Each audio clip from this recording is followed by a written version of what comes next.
Should I read it straight away? No, just go to check the settings. Okay. Order. Order.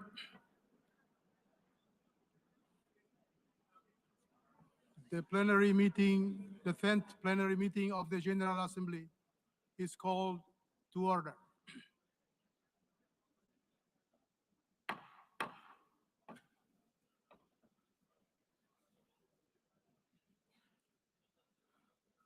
The Assembly will continue its consideration of Agenda Item 8 entitled General Debate. The Assembly will hear an address by His Excellency Benjamin Netanyahu, Prime Minister of the State of Israel.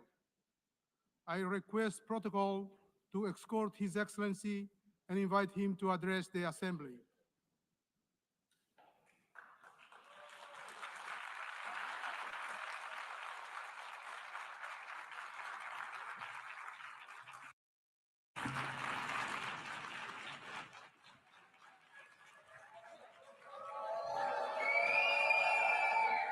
Please, order in the hall. Please, order in the hall.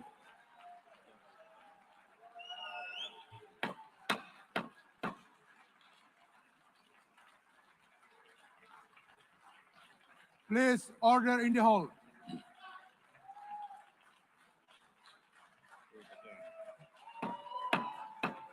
Please, order in the hall.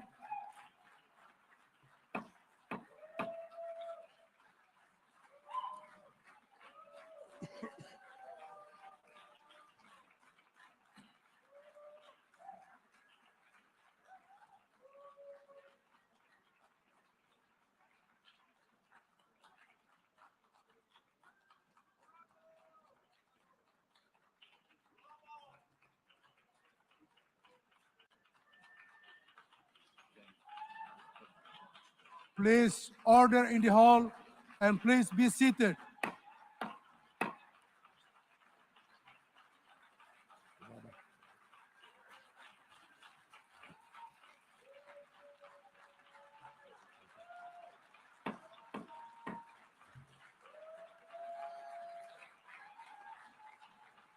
Please order in the hall.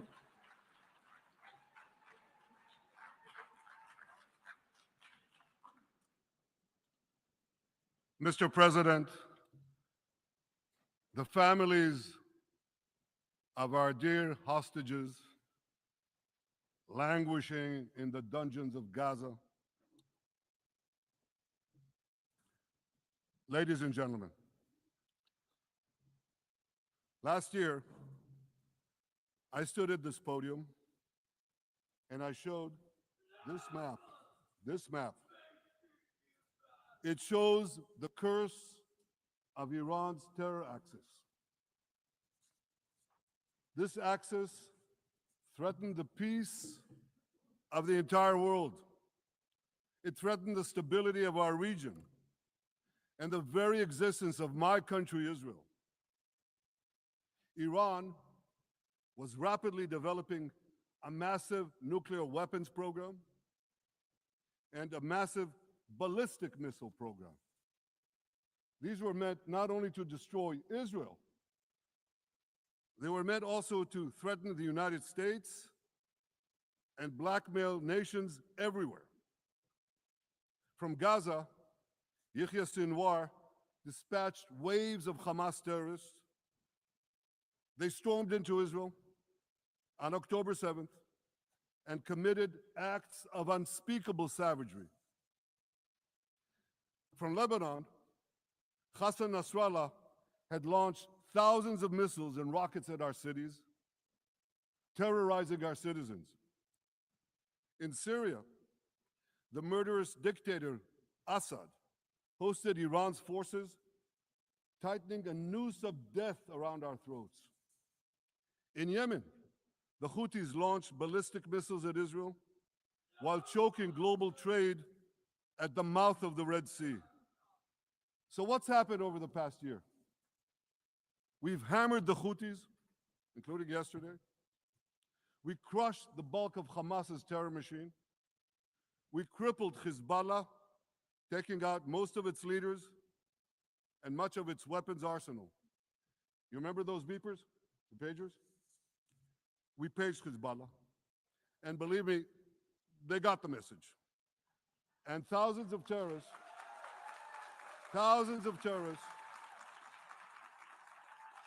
dropped to the ground.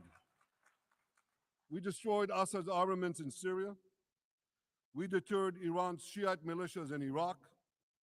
And most importantly, and above anything else that I could say to you or that we did in this past year, in this past decade, we devastated Iran's atomic weapons and ballistic missiles programs.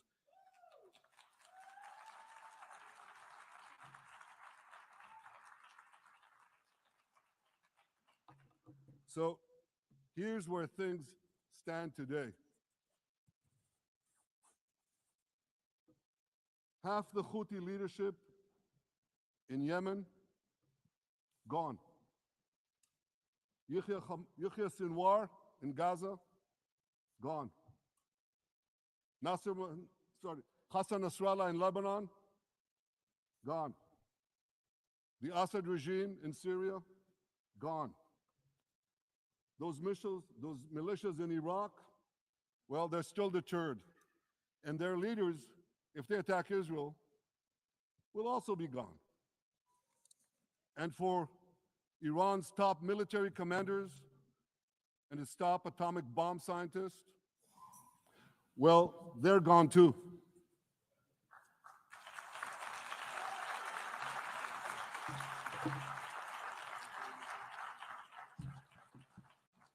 Israel's 12-day war with Iran, which I renamed Operation Rising Lion, that's from the Bible. This 12-day war will go down in the annals of military history. Our daring pilots neutralized Iran's missile defenses and took control of the skies over Tehran. And you saw this. Israeli fighter pilots and American B-2 pilots bombed Iran's nuclear enrichment sites. I want to thank President Trump for his bold and decisive action.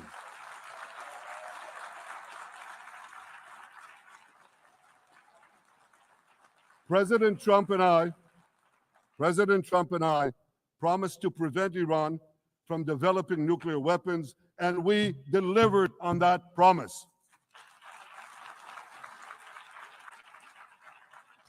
We removed an existential threat to Israel, and a mortal threat to the civilized world. We lifted a dark cloud that could have claimed millions and millions of lives. But, ladies and gentlemen, we must remain vigilant. We must remain absolutely clear-minded and vigilant. We must not allow Iran to rebuild its military nuclear capacities. Iran's stockpiles of enriched uranium, these stockpiles must be eliminated. And tomorrow, UN Security Council sanctions on Iran must be snapped back.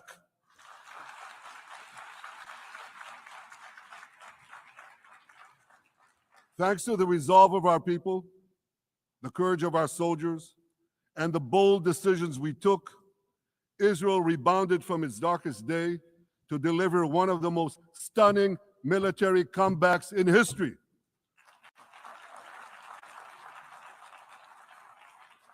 But we're not done yet. The final elements, the final remnants of Hamas are holed up in Gaza City. They vow to repeat the atrocities of October 7th again and again and again, no matter how diminished their forces. That is why Israel must finish the job. That is why we want to do so as fast as possible.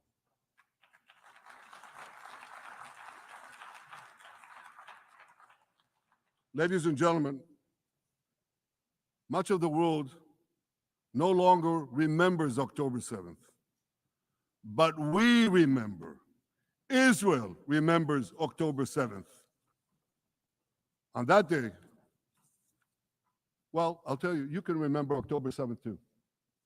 You see this large pin here? It's a QR code. what I ask you to do is hold up your phones, zoom in, and you too will see why we fight and why we must win. It's all in here. On October 7th, Hamas carried out the worst attack on Jews since the Holocaust. They slaughtered 1,200 innocent people, including over 40 Americans and foreign nationals from dozens of countries represented here. They beheaded men. They raped women. They burnt babies alive. They burnt babies alive in front of their parents. What monsters. And these monsters took more than 250 people hostage. And those included Holocaust survivors, grandmothers and their grandchildren. Who takes hostage grandmothers and grandchildren? Hamas does. So far, we've brought home 207 of these hostages, but 48 still remain in the dungeons of Gaza.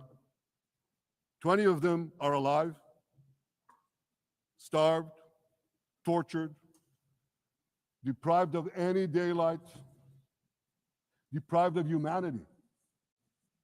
These are the names of the 20 living hostages. Matan Angrest, Gali and Zerv Berman, brothers, Elkanah Buchbot, Rom Braslavsky, Nimrod Cohen, Ariel and David Cunyo, another pair of brothers, Guy Gilboa Dalal, Eviatar David. You saw the picture of Eviatar David, emaciated, forced to dig his own grave. Maxim Herkin, Eitan Horn, Segev Kalfon, Bar Cooperstein, Omri Meran, Eitan Moore, Yosef Chaim Ochana, Alon Ohel, Avinatam Or, and Matan Tsengarker. Now, ladies and gentlemen, I want to do something I've never done before. I want to speak from this forum directly to those hostages through loudspeakers. I've surrounded Gaza with massive loudspeakers connected to this microphone in the hope that our dear hostages will hear my message. And I'll say it first in Hebrew and then in English. אחינו הגיבורים, מדבר ראש הממשלה בנימין נתניהו. אני פונה עליכם מעל בימת האו"ם. לא שכחנו אתכם, אפילו לא לשנייה. העם כולו איתכם, ואנחנו לא נשקוט ולא נרפה עד שנחזיר את כולכם הביתה, החיים והחללים כאחד.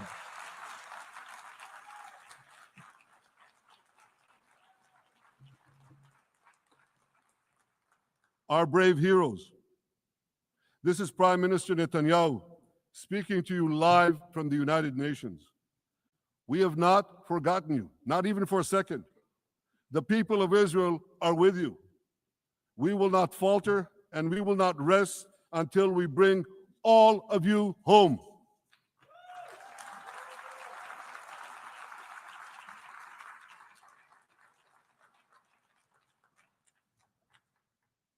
Ladies and gentlemen, thanks to special efforts by Israeli intelligence, my words are now also being carried. They're streamed live to the cell phones of Gazans. So to the remaining Hamas leaders and to the jailers of our hostages, I now say, lay down your arms. Let my people go. Free the hostages, all of them, the whole 48. Free the hostages now.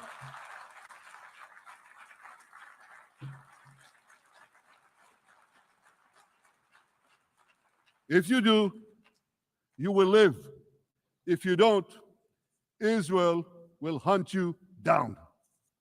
Ladies and gentlemen,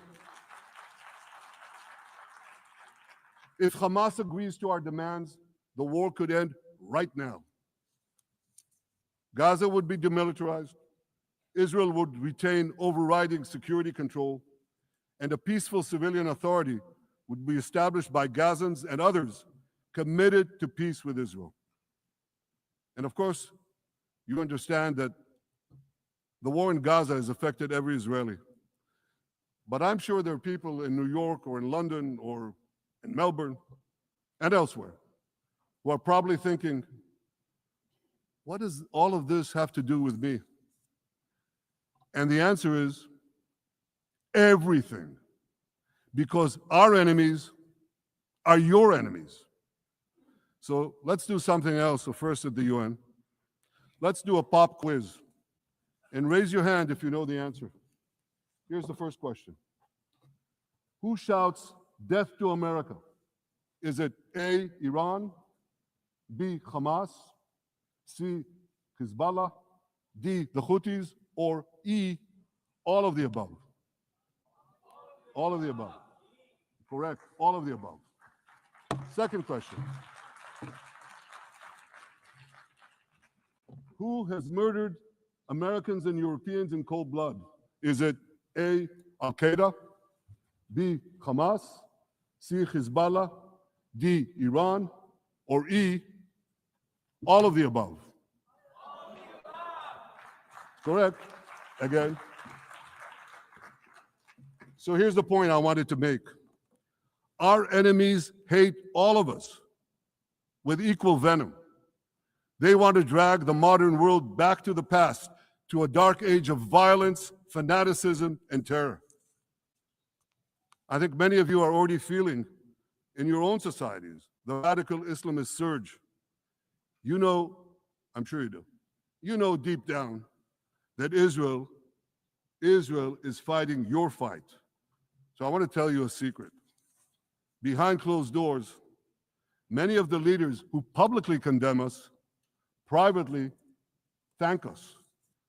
They tell me how much they value Israel's superb intelligence services that have prevented time and again terrorist attacks in their capitals, time and again saving countless lives. General George Keegan, former head of U.S. Air Force intelligence, once said, if the United States had to gather on its own the intelligence that Israel gives us, we would have to establish 5 CIAs. 5 CIAs. This past June, when Israel struck Iran's nuclear facilities, German Chancellor Merz admitted the truth. He said, Israel is doing the dirty work for all of us. President Trump understands better than any other leader that Israel and America face a common threat. He showed the world that when Iran and its proxies murder Americans, take Americans hostage, shout death to America, burn American flags, and try to assassinate the President of the United States, not once, but twice. He showed them there is a price to pay for all that.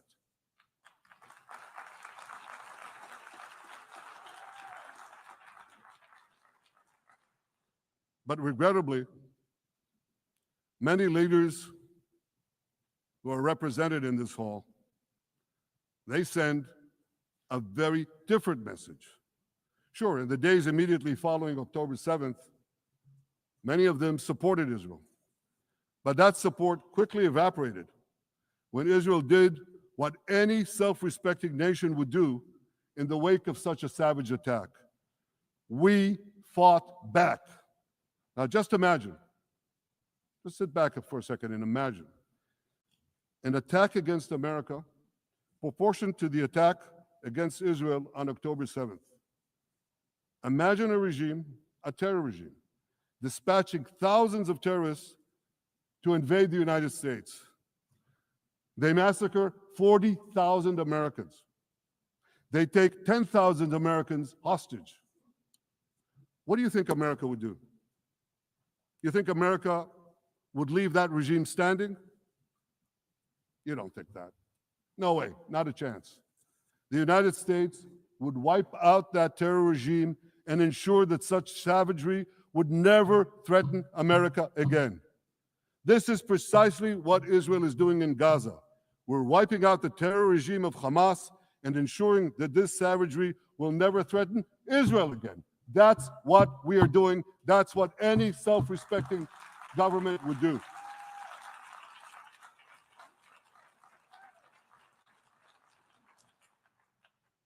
Yet, and it's a yet that I'm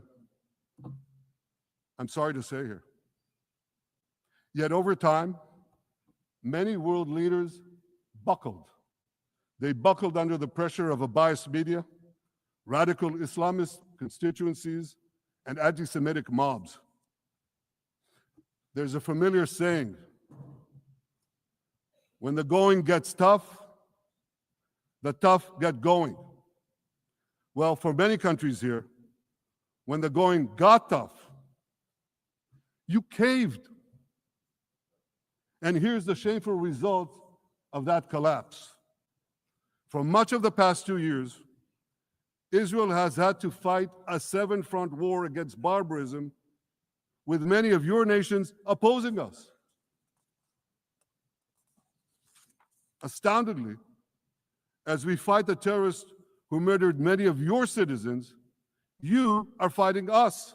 You condemn us, you embargo us, and you wage political and legal warfare, it's called lawfare, against us. I say to the representatives of those nations, this is not an indictment of Israel. It's an indictment of you.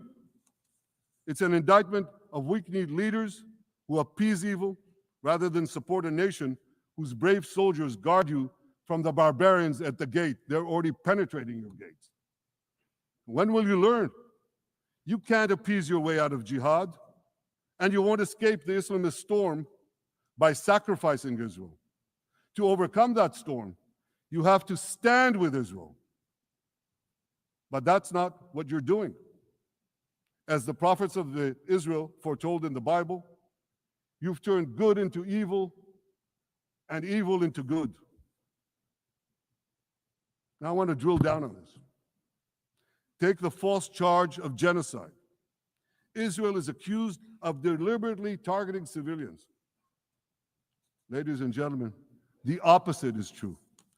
The head of urban warfare studies, Colonel John Spencer, he's perhaps the world's greatest expert on urban warfare. And he says, Israel is applying more measures to minimize civilian casualties than any military in history. And because we're doing that, the ratio of non-combatant to combatant casualties is less than 2-to-1 in Gaza. That's an astoundingly low ratio, lower than NATO's wars in Afghanistan and Iraq, especially when you consider that Gaza is one of the most densely populated urban areas on Earth. It has hundreds of miles of terror tunnels underground, and it has countless terror towers above ground, and thousands of terrorists embedded in the tunnels and in these towers in civilian areas. If you want to see what measures Israel takes to avoid civilian casualties in this war, just look at what we're doing now in Gaza City, the last Hamas stronghold, one of the two last strongholds. For 3 weeks, Israel dropped millions of leaflets, sent millions of text messages, and made countless phone calls urging civilians to leave Gaza City before our military moves in. At the same time, Hamas implants itself in mosques, schools, hospitals, apartment buildings, and tries to force those civilians not to leave, to stay in harm's way. And it often threatens them at gunpoint if they try to do so.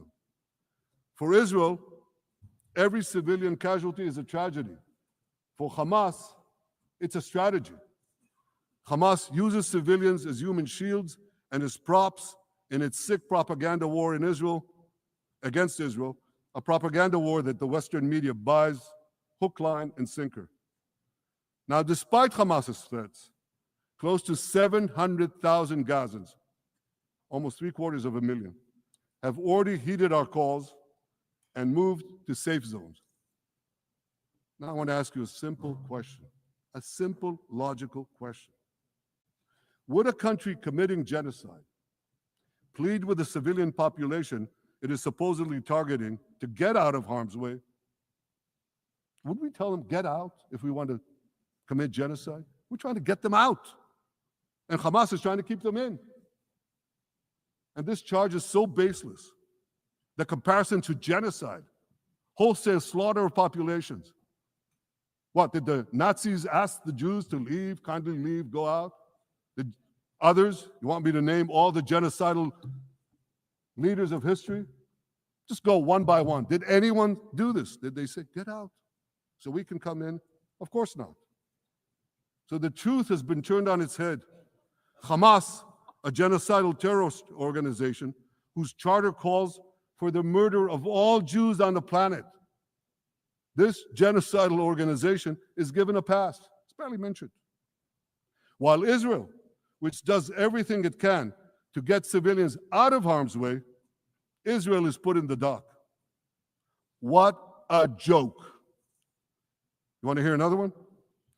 Israel is accused of deliberately starving the people of Gaza when Israel is deliberately feeding the people of Gaza. Since the beginning of the war, Israel has let into Gaza more than 2 million tons of food and aid. That's 1 ton of aid for every man, woman, and child in Gaza. Nearly 3,000 calories per person per day. Some starvation policy. If there are Gazans who don't have enough food, it's because Hamas is stealing it. Hamas steals it, hoards it, and sells it at exorbitant prices to fight its war machine. Last month, even the UN, not exactly a supporter of Israel. You're supposed to laugh, by the way. Last month, even the UN admitted that Hamas and other armed groups looted 85% of the trucks. That's why you have deprivation. Those who peddled the blood libels of genocide and starvation against Israel are no better than those who peddled blood libels against the Jews in the Middle Ages when they falsely accused us of poisoning wells, spreading plague, and using the blood of children to bake Passover matzahs. Anti-Semitism dies hard. In fact, it doesn't die at all. It just keeps coming back with its libelous lies, refurbished, regurgitated over and over again. And I want to tell you something else. These anti-Semitic lies, they have consequences. In recent months, Jews have been assaulted in Canada, Australia, Britain, France, the Netherlands, and elsewhere. Here in America, an elderly Holocaust survivor was burned to death in Colorado. And a beautiful young couple from the Israeli embassy in Washington was brutally gunned down right in front of the Holocaust Museum there. Thankfully, President Trump's administration is forcefully fighting the scourge of anti-Semitism, and every government here should follow its lead. But instead, many do the opposite. They actually reward the worst anti-Semites on earth. This week, the leaders of France, Britain, Australia, Canada, and other countries unconditionally recognized a Palestinian state. They did so after the horrors committed by Hamas on October 7th. Horrors praised on that day by nearly 90% of the Palestinian population. Let me say that again. Nearly 90% of Palestinians supported the attack on October 7th. It's not supported only, they celebrated it. They danced on the rooftops. They threw candies. That's both in Gaza and in Judea, Samaria, the West Bank, as you call it. And it's just the way they celebrated another horror, 9/11. They danced on the rooftops. They cheered. They threw candy. You know what message the leaders who recognize the Palestinian state this week sent to the Palestinians? It's a very clear message. murdering Jews pays off. Well, I have a message for these leaders. When the most savage terrorists on earth are effusively praising your decision, you didn't do something right. You did something wrong, horribly wrong. Your disgraceful decision will encourage terrorism against Jews and against innocent people everywhere. It will be a mark of shame on all of you. But wait a minute, Mr. Prime Minister, they tell me. Wait a minute. We believe in a two-state solution where the Jewish state of Israel will live side by side in peace with the Palestinian state. There's only one problem with that. The Palestinians, they don't believe in this solution. They never have. They don't want a state next to Israel. They want a Palestinian state instead of Israel. And that's why every time they were offered a Palestinian state, but were required to end the conflict with Israel and recognize the Jewish state, every time, over the decades, they turned it down. And that is why every time they were given territory, they used it to attack us. In fact, they effectively had a Palestinian state in Gaza. So what did they do with that state? Peace? Coexistence? No. They attacked us time and time again. Totally unprovoked. They fired rockets into our cities. They murdered our children. They turned Gaza into a terror base from which they committed the October 7th massacre. So here's the uncomfortable truth. The persistent Palestinian rejection of a Jewish state in any boundary is what has driven this conflict for over a century. It is still driving it.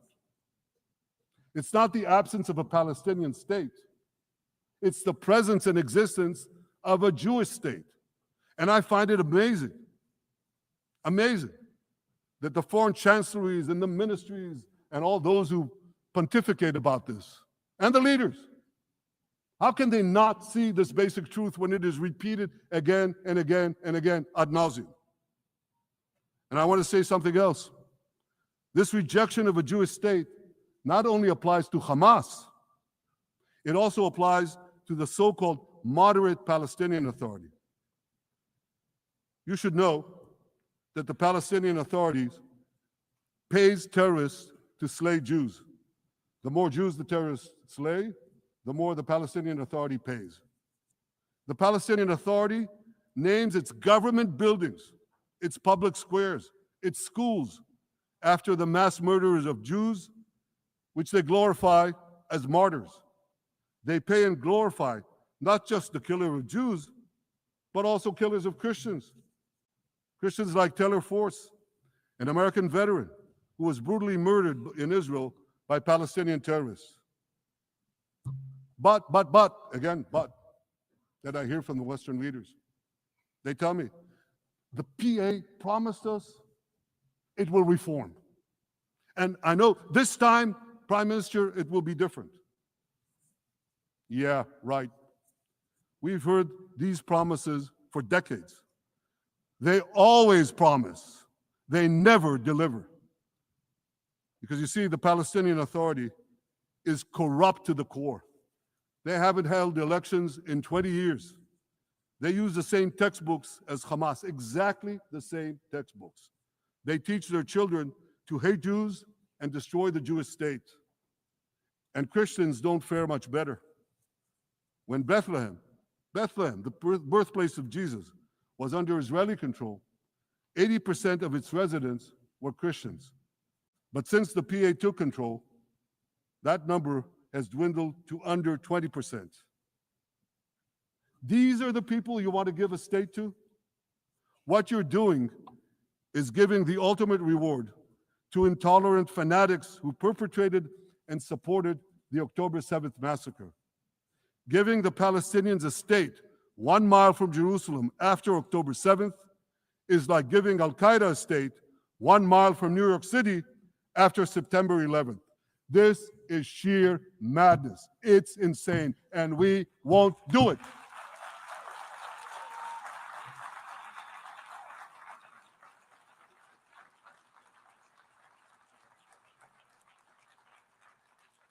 So here's another message to those Western leaders. Israel will not allow you to shove a terror state down our throats. We will not commit national suicide because you don't have the guts to face down a hostile media and anti-Semitic mobs demanding Israel's blood. And I want you to grasp something else, which is also distorted in the media. I say this not only in my name or the name of my government, but on behalf of all the people of Israel. Last year, there was a vote in the Knesset, our parliament, whether or not to oppose the imposition of a Palestinian state. You want to guess what the results were? Out of 120 members of our parliament, 99 voted against and only 9 supported. That's over 90%. It's not a fringe group. It's not the prime minister who himself is extreme or he's held hostage by extreme parties to his right. It's over 90% of Israelis. My opposition to a Palestinian state is not simply my policies or my government's policy. It's the policy of the state and people of the state of Israel.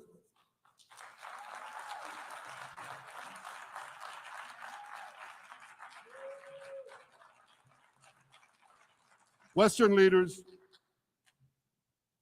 may have buckled under the pressure. And I guarantee you one thing, Israel won't. Israel's victories over the Iranian... Thank you, I know you won't too, that's good. Israel's victories over the Iranian terror axis have opened up possibilities for peace that were unthinkable 2 years ago. Take Syria. For decades, the very idea of peace between Israel and Syria seemed unimaginable. Well, no more. Today, we have begun serious negotiations with the new Syrian government. I believe an agreement can be reached that respects Syria's sovereignty and protects both Israeli security and the security of the minorities in the region, including the Druze minority. From the founding of Israel, Jews and Druze have been brothers in arms.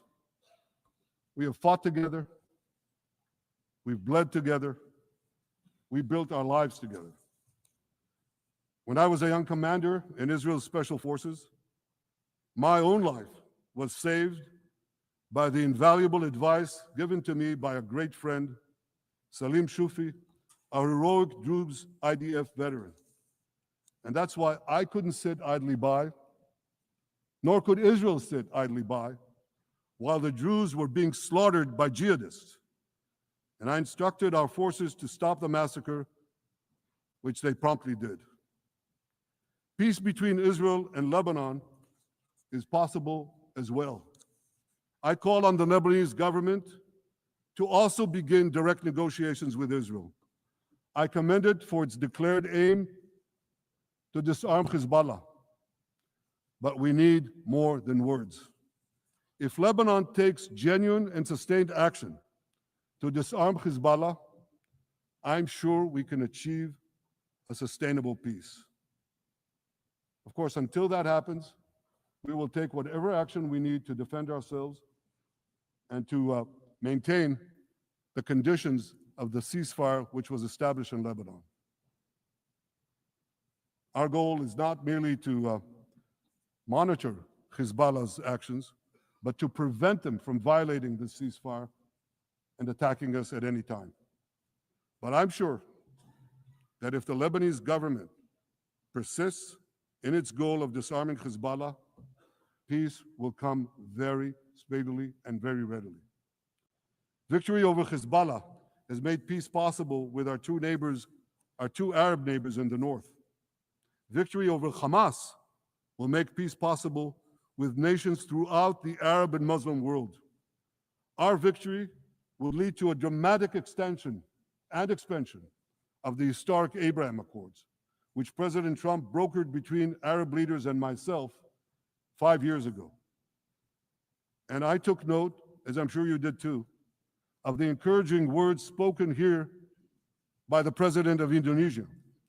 This is the country with the largest Muslim population of all nations. And it's also a sign of what could come. Forward-looking Arabs and Muslim leaders know that cooperating with Israel will provide them with groundbreaking Israeli technologies, including in medicine and science, in agriculture and water, in defense and AI, and so many other fields. I believe that in the coming years, the Middle East will look dramatically different. Many of those who wage war on Israel today will be gone tomorrow. Brave peacemakers will take their place. And nowhere will this be more true than in Iran. The long-suffering Iranian people will regain their freedom. They will make Iran great again. And our two ancient peoples,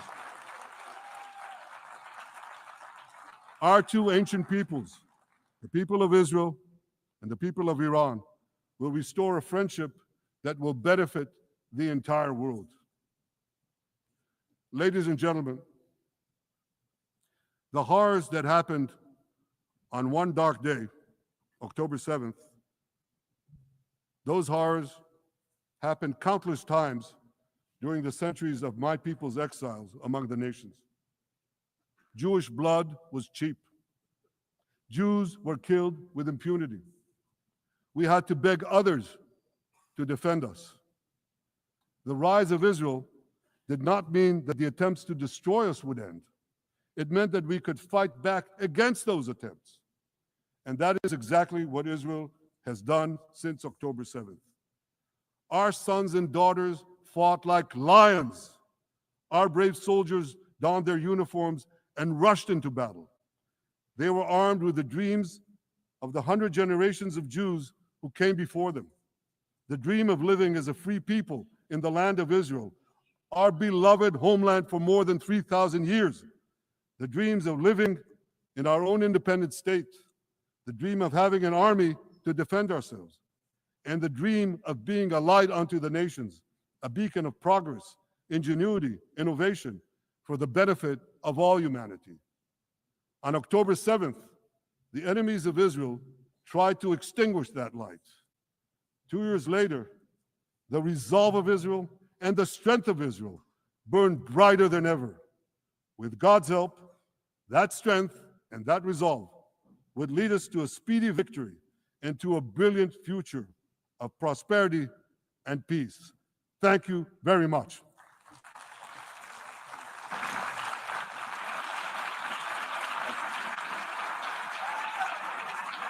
Você é de direita e conservador? Seja um patrono da TV Flórida, a sua TV brasileira nos Estados Unidos.